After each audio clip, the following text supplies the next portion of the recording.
आज पापा नहीं है तो कैसा महसूस होता है, कैसी मन में जो है विचार? बुरा लगता है, ऑब्वियसली बुरा लगेगा। पापा रहते तो और खुश होते, लेकिन अभी क्या ही कर सकते हैं। पापा रहते तो बहुत खुश होते, बाकी उनके आशीर्वाद से ही हुआ है। दो बात में हम आपसे पूछना चाहेंगे, बेटी जो है नीट का एग्जाम पास आउट की है, कैसा महसूस हो रहा है? बहुत खुशी है। बहुत खुशी। डॉक्टर बन के आएगी तो पंचायत के लिए कुछ सोचे हैं कि नहीं कि बेटी के माध्यम से कुछ करेंगे पंचायत में? करवे करेंगे, जब निकलेगी तो करवे करेंगे। हॉस्पिटल खुलवा दीजिए बेटी के नाम से, पक्का। और दोस्तों, समस्तीपुर जिला के सुल्तानपुर घड़ो पंचायत में भी हम पहुंचे हैं और जो वर्तमान यहाँ के पंचायत प्रतिनिधि है, जो यहाँ के मुखिया जी हैं, उनके आवास पर आप पहुंचे हैं। और आपको मैं बता दे रहा हूँ और बहुत गर्व के साथ बता रहा हूँ कि इनके घर में जो है खुशी का एक नया माहौल आया है। यह जो बच्ची आप देख रहे हैं, इस बच्ची ने इस बार नीट एग्जामिनेशन में बहुत अच्छे अंक लाकर उत्तीर्ण किए हैं और साथ में पूरे समाज का, गाँव का साथ नाम रोशन करते हुए अपने माता पिता का भी नाम रोशन किया। हालांकि थोड़ी दुख की बात है कि आज इनके साथ इनके पिताजी का छाया नहीं है, लेकिन अभी भी इनके पंचायत और जिला स्तर में इनके पिताजी का नाम बड़े जोर शोर से लिया जाता है। तो अभी हम बच्ची से बात करेंगे, किस प्रकार से तैयारी कर रहे थे,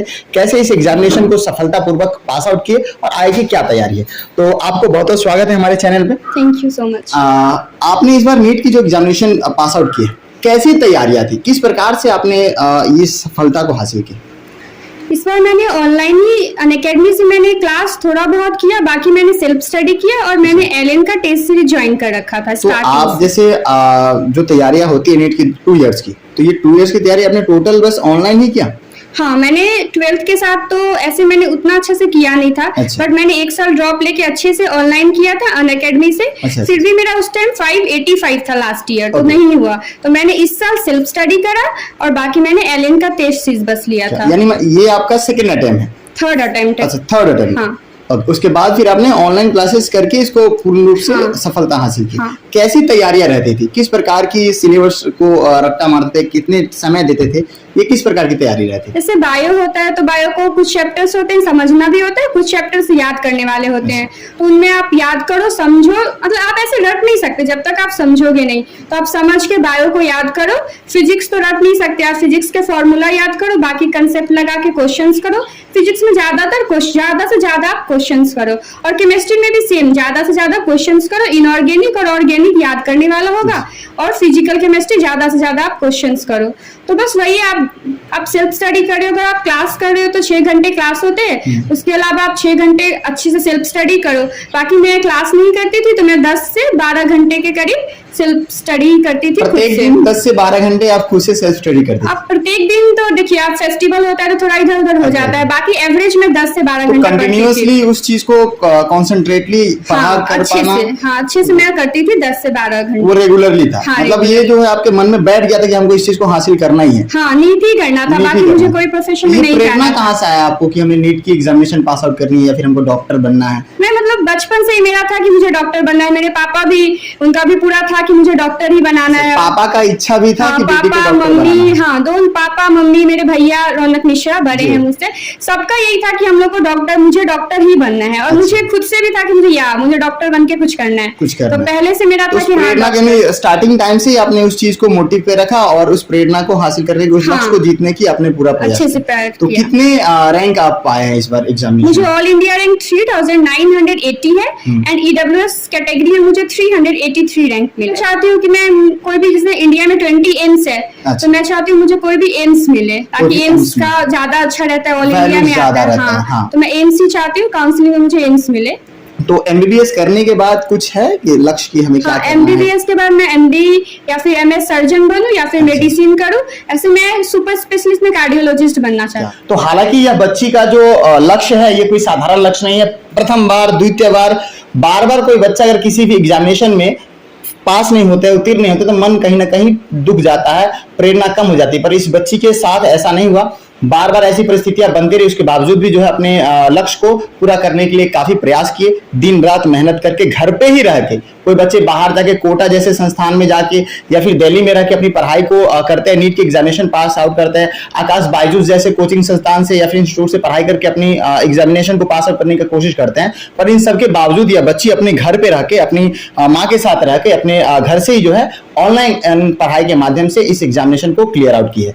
तो इस प्रेरणा के साथ साथ हम आपको ये बता दें कि यह जो घर है, यह वर्तमान मुखिया का घर है। ये हमारे मुखिया जी हैं। और क्या नाम है इनका? नूतन देवी, श्रीमती नूतन देवी। श्रीमती नूतन देवी, आपके पिताजी के बारे में कुछ हमें परिचय दीजिए।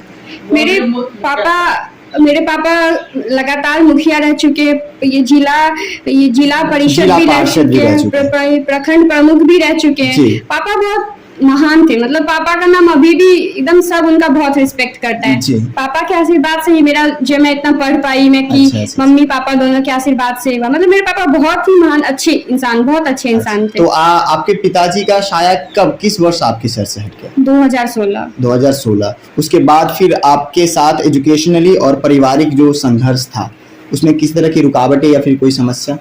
हाँ, मतलब पापा थे तो बहुत अच्छा था सब कुछ, लेकिन पापा के बाद थोड़ा सा तो होता है ना। Exactly. तो वो हुआ ही, बट बाकी लेकिन मम्मी मेरी हमेशा सपोर्ट करती रही। मम्मी ज्यादा कोई दिक्कत आने नहीं दी। अभी जैसे आपने नीट की एग्जामिनेशन पास आउट की, आपका पिताजी का भी इच्छा था कि मेरी बेटी ऐसा उत्तीर्ण, आज पापा नहीं है, तो कैसा महसूस होता है, कैसी मन में जो है विचार? बुरा लगता है, ऑब्वियसली बुरा लगेगा। पापा रहते तो और खुश होते, जी। लेकिन अभी क्या ही कर सकते हैं। पापा रहते तो बहुत खुश होते, बाकी उनके आशीर्वाद से ही हुआ है। तो मम्मी लगातार कितने साल से जनप्रतिनिधि के रूप में है यहाँ पर कार्यरत? 15 साल से। 15 साल से लगातार इससे है। पहले भी मम्मी मुखिया ही थी, फिर इस अच्छा। बार भी अभी मुखिया ही है। जी। सबसे पहले प्रमुख थी, फिर ठीक है। मुखिया थी लास्ट, इससे पहले वाले में, फिर इस बार भी मुखिया ही है। हालांकि लगभग 30 वर्षों से इस घर से जो है पंचायत प्रतिनिधि के रूप में नूतन देवी और उनके पति जो है, क्या नाम है आपके पिताजी का? क्या नाम? घनानंद मिश्रा। घनानंद मिश्रा जी, जो कि उनका नाम सुर्खियों में, चर्चा में पूरे जिले में प्रसिद्ध है। और आज उनकी पत्नी नूतन देवी जो है 15 वर्ष से आज पंचायत स्तर की जनप्रतिनिधि है, और उन्हीं की जो बेटी है वह इस बार एग्जामिनेशन, नीट की एग्जामिनेशन को क्रैक करके पूरे क्षेत्र में एक बहुत बड़ा माहौल और बहुत ही एक प्रेरणाजनक क्रिया को यहाँ पर दर्शाई है। हालांकि बता दें कि हमारे बिहार में और हमारे समस्तीपुर जिला में शिक्षा को लेकर, बेटी की शिक्षा को लेकर बहुत तरह की रुकावटें, समस्याएं आते हैं, लेकिन ऐसी बच्चे अगर उत्तीर्ण हो तो लोग के अंदर जागरूकता आएगा और कुछ बच्चे ऐसे भी उत्तीर्ण हो पाएंगे। तो दो बात में हम आपसे पूछना चाहेंगे, बेटी जो है नीट का एग्जाम पास आउट की है, कैसा महसूस हो रहा है? बहुत खुशी है। बहुत खुशी हो रहा है। कह रही है कि माँ का बहुत योगदान रहा, किस प्रकार से आपने सहयोग किया बेटी को कि नीट का एग्जाम निकाले? आप बताइए ना। बेटी को पूरा, कितने बच्चे हैं आपके? 3 तो तीनों को आपने पूरी तरह से पढ़ाया। बड़ा बेटा क्या करते हैं आपका? इंजीनियर है। इंजीनियर है, और ये फिर सेकंड बेटी है जो कि नीट की परीक्षा पास किया। छोटा बच्चा कोटा में। कोटा में है। तो मतलब पूरे जो है आप तीनों भाई बहन प्रॉपर वे से जो है अपना एम्स को पूरा किए, और माँ जो है पूरा सहयोग की। सही पूरा। तो आपका बच्ची जो है इस बार नीट निकाली है, जब डॉक्टर बन के आएगी तो पंचायत के लिए कुछ सोचे हैं कि नहीं कि बेटी के माध्यम से कुछ करेंगे पंचायत में? करवे करेंगे, जब निकलेगी तो करवे करवे करेंगे। पंचायत में हॉस्पिटल खुलवा खुलवा दीजिए देंगे। बेटी के नाम से, पक्का। तो हमारे साथ नूतन देवी थी जो कि वर्तमान इस पंचायत के मुखिया प्रतिनिधि है, और इनका कहना है बेटी जब डॉक्टर बन के आएगी तो इस पंचायत में एक हॉस्पिटल बेटी के नाम पर जरूर खुलवाएंगे। चलिए, बहुत बहुत धन्यवाद।